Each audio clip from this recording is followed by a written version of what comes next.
ನಮಸ್ಕಾರ ಕನ್ನಡಿಗರೇ, ಇನ್ಫೋ ತರಂಗ ಚಾನಲ್ಗೆ ತಮಗೆಲ್ಲ ಸ್ವಾಗತ. ಇಂದು ನಾವು ವಾಸ್ತುಶಾಸ್ತ್ರದಲ್ಲಿ ತುಂಬಾನೇ ಮುಖ್ಯವಾಗಿರುವಂತಹ ವಿಷಯದ ಬಗ್ಗೆ ತಿಳಿದುಕೊಳ್ಳೋಣ.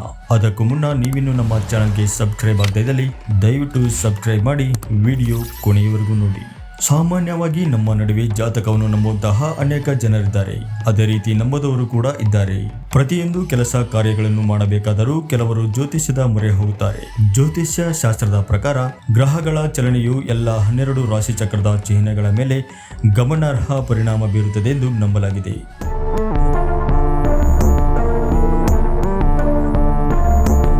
ಕೇವಲ ಒಂದೇ ಒಂದು ತಿಂಗಳಲ್ಲಿ 2024 ಮುಗಿದು 2025ರ ಹೊಸ ವರ್ಷ ಬರಲಿದೆ. ಹೊಸ ವರ್ಷದಲ್ಲಿ ತಮ್ಮ ಅದೃಷ್ಟ ಬದಲಾಗುತ್ತಾ ಎಂದು ಯೋಚನೆ ಮಾಡುವವರು ಕೂಡ ಇದ್ದಾರೆ. ಅದಕ್ಕಾಗಿ ತಮ್ಮ ರಾಶಿ ಭವಿಷ್ಯ ತಿಳಿದುಕೊಳ್ಳಲು ತೀವ್ರ ಕುತೂಹಲವನ್ನು ಹೊಂದಿರುತ್ತಾರೆ.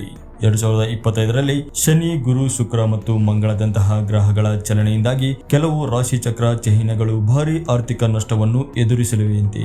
ಹೀಗಾಗಿ ಈ ರಾಶಿ ಚಕ್ರದ ಚಿಹ್ನೆಗಳು ತುಂಬಾ ಜಾಗರೂಕರಾಗಿರಬೇಕು. ಈ ವಿಷಯದಲ್ಲಿ ನಾವು ಹಣಕ್ಕೆ ಸಂಬಂಧಿಸಿದಂತಹ ತೊಂದರೆಗಳಿಗೆ ಸಿಲುಕುವ ರಾಶಿ ಚಕ್ರದ ಬಗ್ಗೆ ತಿಳಿದುಕೊಳ್ಳೋಣ. ಮಿಥುನ ರಾಶಿ. ಮಿಥುನ ರಾಶಿಯಲ್ಲಿ ಜನಿಸಿದವರಿಗೆ 2025 ಕೆಲವು ಆರ್ಥಿಕ ಹಿನ್ನಡೆಯನ್ನು ನೀಡುತ್ತದೆ ಎಂದು ಹೇಳಲಾಗಿದೆ. ಹೀಗಾಗಿ ಈ ರಾಶಿಯವರು ಹಣಕ್ಕೆ ಸಂಬಂಧಿಸಿದ ವಿಷಯಗಳಲ್ಲಿ ಹೆಚ್ಚು ಜಾಗರೂಕರಾಗಿರಬೇಕು. ಹಿಂದಿನ ಸಮಸ್ಯೆಗಳು ಈ ವರ್ಷವೂ ಮುಂದುವರಿಯುವ ಸಾಧ್ಯತೆ ಇದೆ. ಉದ್ಯಮ ಮತ್ತು ವ್ಯವಹಾರದಲ್ಲಿ ಕುಸಿತ ಮತ್ತು ಆರ್ಥಿಕ ನಷ್ಟವನ್ನು ಎದುರಿಸಬೇಕಾಗಿರುವುದರಿಂದ ಈ ವರ್ಷವಿಡೀ ಹಣಕಾಸಿನ ವಿಷಯಗಳಲ್ಲಿ ಹೆಚ್ಚು ಎಚ್ಚರಿಕೆ ವಹಿಸಬೇಕು ಎಂದು ವಾಸ್ತುಶಾಸ್ತ್ರ ಹೇಳುತ್ತದೆ.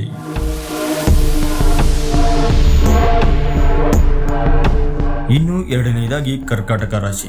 ಈ ರಾಶಿಯವರೆಗೂ ಕೂಡ 2025ರ ವರ್ಷವು ಹಣಕಾಸಿನ ವಿಚಾರದಲ್ಲಿ ವಿವಿಧ ರೀತಿಯ ಪ್ರತಿಕೂಲ ಫಲಿತಾಂಶಗಳನ್ನು ನೀಡುತ್ತದೆ.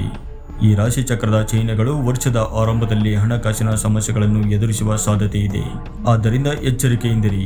ಇನ್ನು ಕುಟುಂಬದಿಂದ ಮತ್ತು ಸ್ನೇಹಿತರಿಂದ ನಿರೀಕ್ಷಿತ ಬೆಂಬಲ ದೊರೆಯುವುದಿಲ್ಲ. ಹಣದ ವಿಚಾರದಲ್ಲಿ ವ್ಯವಹರಿಸುವಾಗ ಜಾಗರೂಕತೆ ವಹಿಸುವುದು ಅಗತ್ಯ.